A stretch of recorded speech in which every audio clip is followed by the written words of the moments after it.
K리그 전남 드래곤즈와 경남 FC의 경기입니다. 전남은 홈 개막전에서 충남 아산과 0대0 무승부를 거뒀습니다. 점수는 나지 않았지만 경기력은 좋았다는 평가를 받고 있습니다.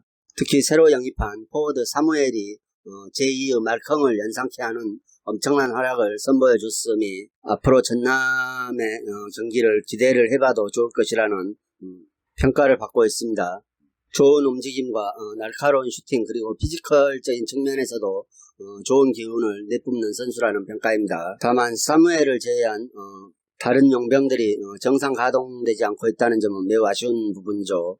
하지만 사무엘과 이종호가 지난 아산전만큼만 활약을 해준다면 이번 경기에서는 충분히 경남의 골문을 두드릴 수 있을 것이라는 생각입니다. 또 지난 시즌 홈 최소 실점 1위를 기록한 전남의 수비진은 직전 경기도 골을 내주지 않았지만 이번 경기에도 충분히 견고한 모습을 보여줄 수 있을 것이라는 생각입니다.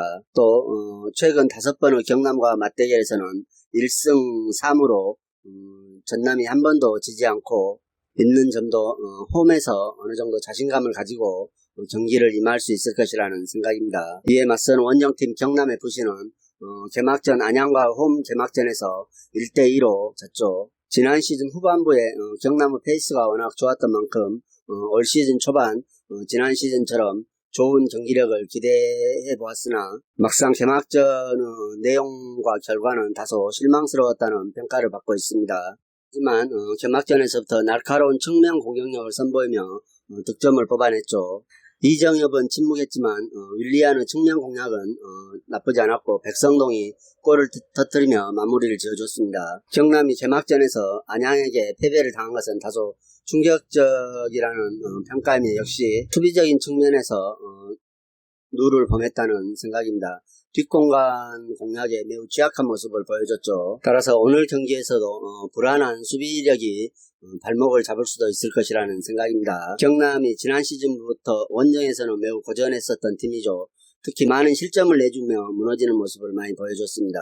전남은 수비력은 안정적이지만 공격력이 좋지 않고 경남은 공격은 수준급이지만 수비력에서 문제가 생길 소지가 있으므로 이 경기는 어느 한쪽도 우위를 점하지 못한 채 무승부 쪽으로 흘러갈 가능성이 크다는 생각입니다.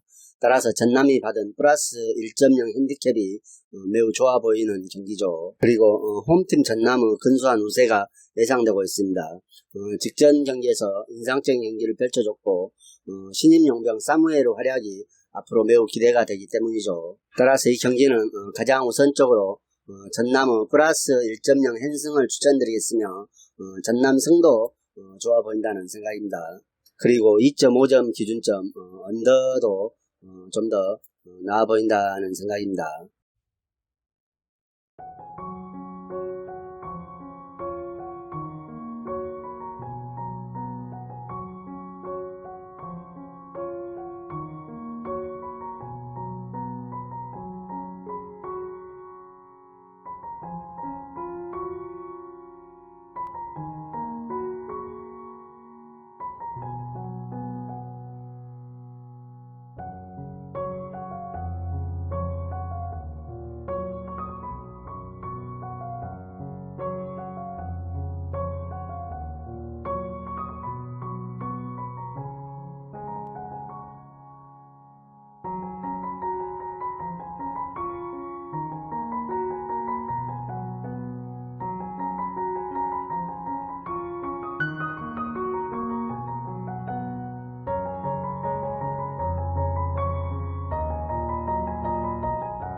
여자 배구 IBK 기업은행과 KGC 인삼공사 경기입니다. IBK는 직전 원정에서 도로공사에게 3대2로 패하면서 최근 4경기에서 2승 2패의 흐름 속에 있습니다.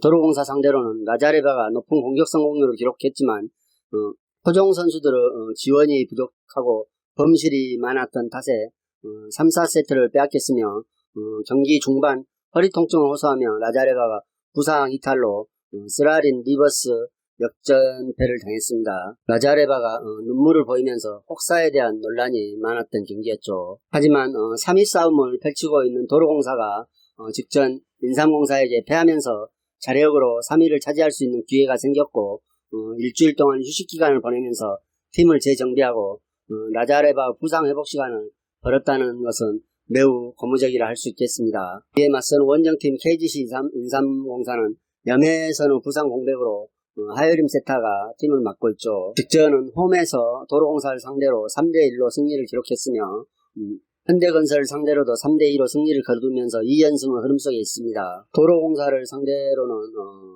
이변 같은 경기였죠. 디우프가 상태가 별로 좋지 않아 보였으나 토종자원들의 활약으로 인해 분위기 전환에 성공하면서 서브에서 앞서면서 상대를 무너뜨렸던 경기였습니다. 다만 세터 하여림 선수 기복 있는 경기력은 불안 요소로 남아있으며 디우프에 대한 몰빵 배구 역시 KGC 인삼공사의 불안 요소로 남아있습니다. 따라서 오늘 경기는 본배구 진출에 있어서 반드시 승리가 필요한 IBK 기업은행이 좀 더 동기부여가 강할 것이라는 생각이며 염해선 세터 부상 공백으로 하여림 세터가 흔들렸을 때 대안이 없는 인삼공사가 디우프 체력적인 문제까지 드러나면서 경기를 내줄 수 있는 흐름이라는 생각입니다. 따라서 두 팀 올 시즌 상대전에서 경기 당일 서브 컨디션에 따라서 경기력의 편차가 크게 나타나고 있음을 감안하고 또 라자레바가 부상 이슈가 발생한 다음 경기이고 혹사에 대한 이슈가 있었기 때문에 어느 정도 심적인 부담감이 있을 것이라는 생각입니다. 따라서 이 경기 승패를 논하기보다는 양팀 어느 정도 접전이 펼쳐질 수 있을 것이라는 생각으로 오버를 추천드리겠습니다.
FC 서울과 수원 FC의 경기입니다.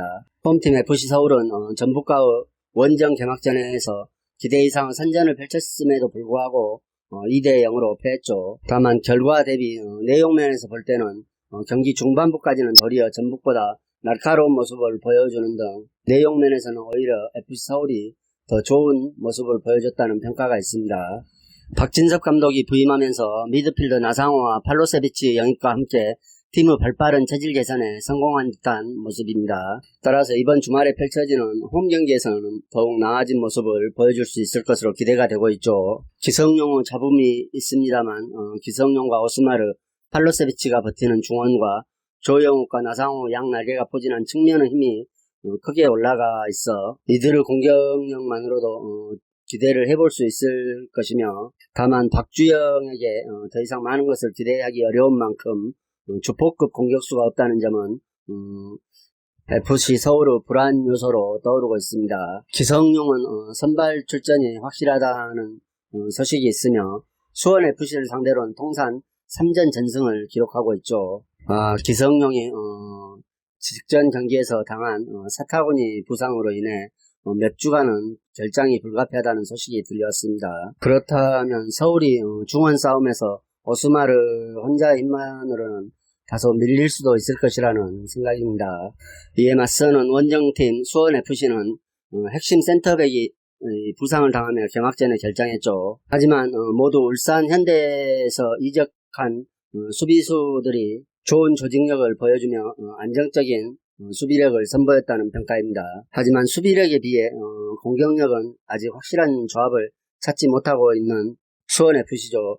양동영과 벨트피크 사이에서 주전 스트라이커를 낙점하지 못했고 측면 윙어 자원들도 확실한 배치를 하지 않아 고심 중에 있기 때문에 나름대로 답답한 득점력에 시달릴 수도 있을 것이라는 생각입니다.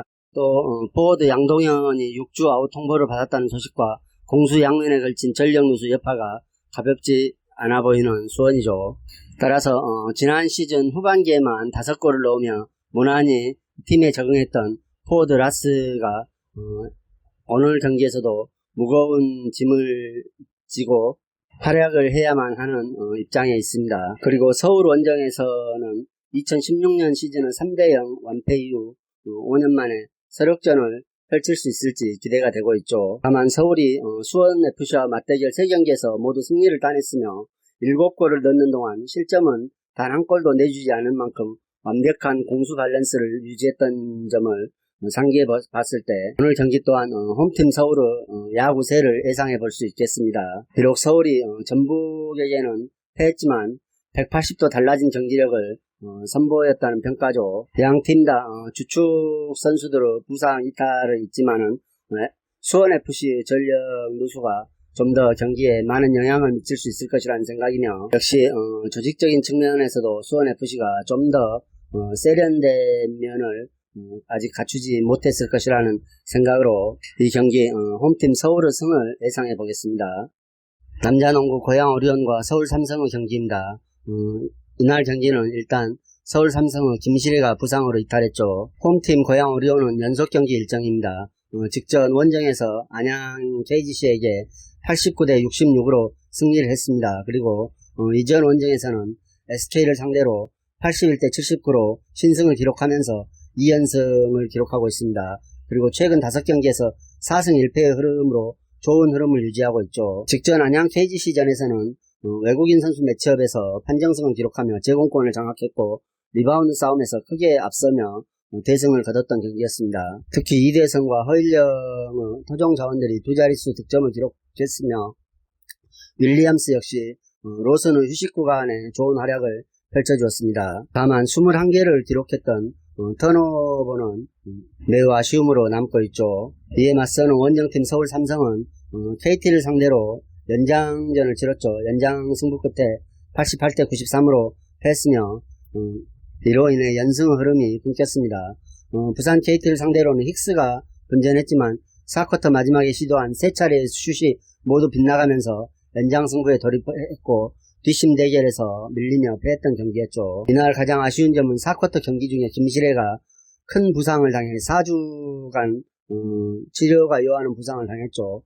그리고 연장전에 들어가서는 기동력이 완전히 둔화되면서 상대의 2대2 공격 옵션에 대한 수비가 미흡해 승리를 내주고 말았습니다. 따라서 오늘 경기는 비록 오리온이 연속 경기 일정에 있지만 높이 싸움에서 우위에 있을 수 있으며 이대성과 한호빈이 김시래가 없는 삼성의 백코트진을 더욱 당황스럽게 만드는 경기력을 보여줄 수도 있을 것이라는 생각입니다. 따라서 이 경기 고양 오리온이 가볍게 승리할 수 있을 것이라는 생각입니다. 최근 3번의 맞대결 또한 모두 고양 오리온이 승리했죠. 다만 오리온의 이승현이 체력적인 문제를 보이며 직전 경기에서도 2득점뿐이 하지 못한 점은 매우 아쉬운 점으로 평가되고 있습니다. 진출을 희망을 이어가기 위해 삼성은 반드시 승리가 필요한 경기지만 김시래의 결장이 팀에 미치는 영향이 지대하기 때문에 이 경기는 오리온의 승과 언더를 예상해 보겠습니다. 이상으로 경기 분석을 마치겠으며 여러분들의 좋은 결과가 있기를 기원하겠습니다. 그리고 오늘의 분석이 여러분들에게 조금이나마 도움이 되셨다고 생각하면 구독과 좋아요도 꼭 부탁드립니다.